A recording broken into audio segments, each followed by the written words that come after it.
Hi, I'm Andrea Vicari, and this is an intro to my online jazz piano tutorials, which accompany my advanced jazz piano book. Don't be put off or scared by the word advanced. I can tell you, this is definitely a book that starts from the beginning, the basics, before moving on to advanced ideas. I'd just like to give you some information which might help you get started if you've not played the piano or the keyboard before. So first thing is to play at the right height. Really important. Make sure you're level with the keyboard, hands are nice and relaxed. Make sure your wrists move when you play chords. You don't want to play like this because you'll get a lot of ache up your arm. And if you do get aches, I suggest have a little break, don't push it, come back to it. So for instance, you'll see that I'm using my wrists when I play. It's really important, especially if you do a lot of chordal work on the instrument. The next thing is, how do you play? Well, you use the tips of your fingers and you want to have a nice curved hand shape, a bit like a ball, and play on the fingertips. The thumb is slightly at an angle, so you play slightly on the side.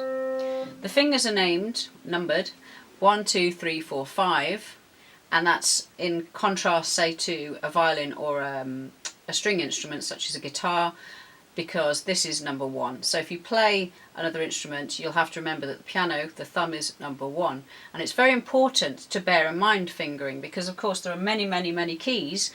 That's part of the characteristic of this instrument, and any note can be played with by any finger. So actually negotiating your way through the keyboard is also a skill. So a lot of the fingerings are marked in my book. So for example, in the scales, you'll have a sequence that uses 1, 2, 3, and then we actually tuck our thumb underneath, and we go 1, 2, 3, 4, 5. Again, that's all explained in the lesson on scales, but it is really important to bear this in mind. When you're playing through sequences, you need to keep your interest up, because sometimes it can become a very mathematical process. So for example, if I'm playing the sequence 2-5-1, I might put in some rhythm.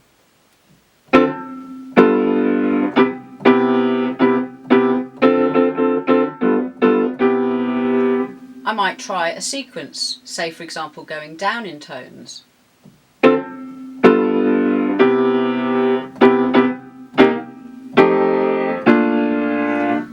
If I go down in tones, this is combining something that's a set kind of concept with a set voicing, but the freedom might be the rhythm, for example.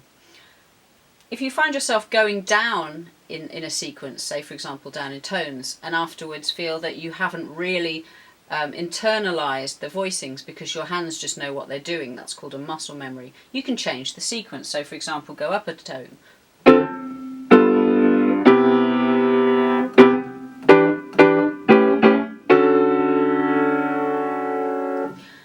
And so those are some ideas that should help you get started if you're learning the piano / keyboard with my online lessons. So please join me for lesson 1 on scales.